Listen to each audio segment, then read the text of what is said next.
కార్యక్రమంలో పార్టిసిపేట్ చేసినటువంటి యువ క్రీడాకారులందరికీ కూడా నా శుభాశీస్సులు తెలియజేసుకుంటున్నాను. క్రీడలనంటే శ్రీకాకుళం జిల్లాతో ఒక ప్రత్యేకమైనటువంటి అనుబంధం ఉంది. చరిత్ర తీసుకుంటే ఒక చెరగలానటువంటి ముద్ర మన శ్రీకాకుళం జిల్లా క్రీడల్లో వేసుకుంది. దానికి అనేక ఉదాహరణలు ఉన్నాయి. కోడి రామ్మూర్తి గారు గాని, అలాగే మనకి మొట్టమొదటిసారిగా మన ప్రపంచ స్థాయిలో మనకి ఒలింపిక్ మెడల్ సాధించినటువంటి కరణం మల్లీశ్వరి గారు గాని, ఇలా ఎన్నో ఉదాహరణలు మన శ్రీకాకుళం జిల్లా నుంచి పుట్టాయని గర్వంగా ఈ వేదిక ద్వారా తెలియజేసుకుంటున్నాను.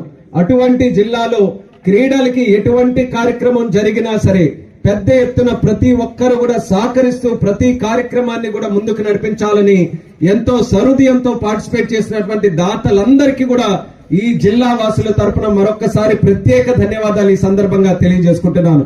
ఒక మెరుగైనటువంటి సమాజం, ఆరోగ్యమైనటువంటి సమాజం, అలాగే మన భావితరాలు ముందుకు నడిపించాల్సినటువంటి యువత కూడా ఆరోగ్యకరంగా ఉండాలనంటే క్రీడల తాలూకా పాత్ర చాలా ముఖ్యమైనటువంటిది. అది క్రీడాకారులు గాని, అది ముఖ్యంగా మన పేరెంట్స్ గాని, లేకపోతే స్కూల్ చెప్పేటువంటి టీచర్స్ గాని, వాళ్ళకి సరైనటువంటి మెంటల్ ఫిట్నెస్ గాని ఫిజికల్ ఫిట్నెస్ గాని మనం ఇవ్వలేకపోతున్నాము అనేటువంటి సందేహం చాలా దగ్గర మన సమాజంలో కనబడుతూ ఉంటుంది.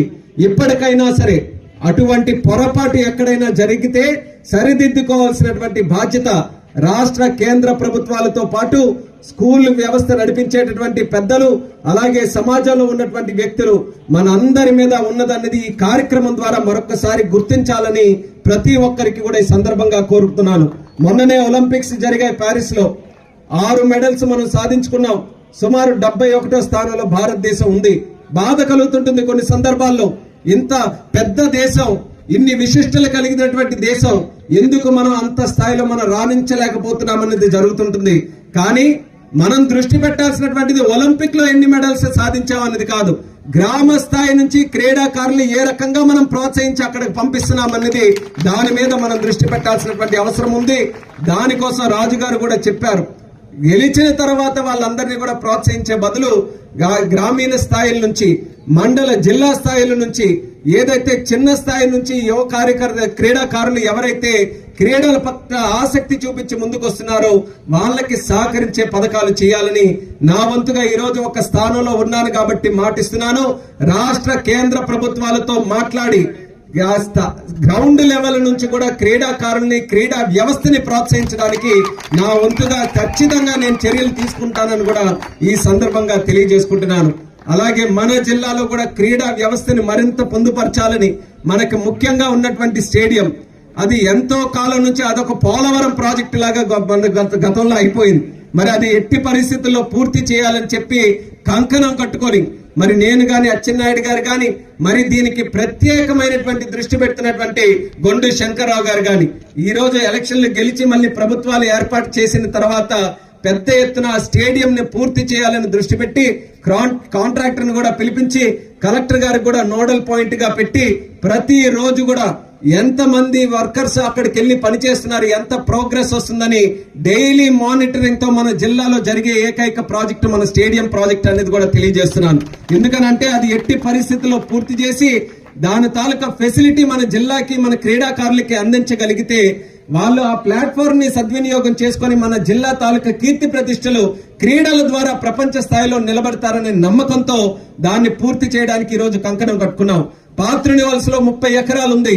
ఖేలో ఇండియా స్కీమ్ ద్వారా గతంలో దానికి పెట్టాం. అది కూడా గత ప్రభుత్వంలో నత్తనడక నడిస్తే ఈ రోజు మళ్ళీ ప్రత్యేకంగా దాని మీద కూడా ఉన్నటువంటి ప్రపోజల్స్ తిరిగి కేంద్రానికి పంపించి అది కూడా అద్భుతమైనటువంటి స్పోర్టింగ్ ఫెసిలిటీ పాత్రునివాల్స్ లో కూడా కట్టించాలని దాని మీద కూడా ఈ రోజు దృష్టి పెడుతున్నాం. అలాగే ఎక్కడికక్కడ నియోజకవర్గ స్థాయిలో, మండల స్థాయిలో కూడా స్పోర్టింగ్ ఇన్ఫ్రాస్ట్రక్చర్ ఇంప్రూవ్ చేయాలని ఒక పక్కా ప్రణాళిక వేసుకొని భవిష్యత్తులో అన్ని కార్యక్రమాలు కూడా క్రీడల పట్ల ఆసక్తి చూపించి మేము చేస్తామని కూడా తెలియజేస్తున్నాం. ఈ రోజు కొత్తగా చెప్పనక్కర్లేదు, మనకి ముఖ్యమంత్రిగా ఉన్నటువంటి చంద్రబాబు నాయుడు గారు క్రీడల తాలూకా ఇంపార్టెన్స్ ఏ రకంగా ఉంటుందన్నది ఆ రోజుల్లోనే గ్రహించి గోపీచంద్ గారికి ఆ రోజుల్లో హైదరాబాద్ లో ప్రత్యేకంగా సైట్ ఇచ్చి బ్యాడ్మింటన్ ఫెసిలిటీ ఏర్పాటు చేసినటువంటి ఘనుడు మన నారా చంద్రబాబు నాయుడు గారు, ముఖ్యమంత్రి గారు అని తెలియజేస్తున్నాను. ఆ రోజుల్లో ఆఫ్రో ఏషియన్ గేమ్స్, అప్పుడు ఆఫ్రికాకి మన ఏషియాకి అన్ని కూడా కలిపి ఆఫ్రో ఏషియన్ గేమ్స్ హైదరాబాద్ లో మనం పెట్టుకున్నాం. ఈ రోజు కూడా అదే స్థాయిలో ఆలోచనలు మన చంద్రబాబు నాయుడు గారికి గాని, పవన్ కళ్యాణ్ గారికి గాని, అలాగే ప్రధానమంత్రి మోదీ గారికి కూడా ఉన్నాయని గర్వంగా తెలియజేసుకుంటున్నాను. 2028లో ఆంధ్రప్రదేశ్ లో నేషనల్ గేమ్స్ ని మనం ఏర్పాటు చేయాలని ఒక పక్కన మనం అందరం కూడా కృషి చేయడం జరుగుతుంది. అలాగే నరేంద్ర మోదీ గారి తాలూకు ఆలోచన 2036 సంవత్సరానికి మన భారతదేశంలో ఒలింపిక్స్ ని మనం తీసుకొని రావాలని ఆయన వంతుగా ఆయన కృషి చేస్తున్నారు. ఇవన్నీ కూడా మాటల కంటే మనం చేతల్లో చూపించాలనంటే దాని పట్ల ఇప్పటి నుంచే మనం అన్ని కూడా కార్యాచరణ వేసుకొని ముందుకు వెళ్ళాలి.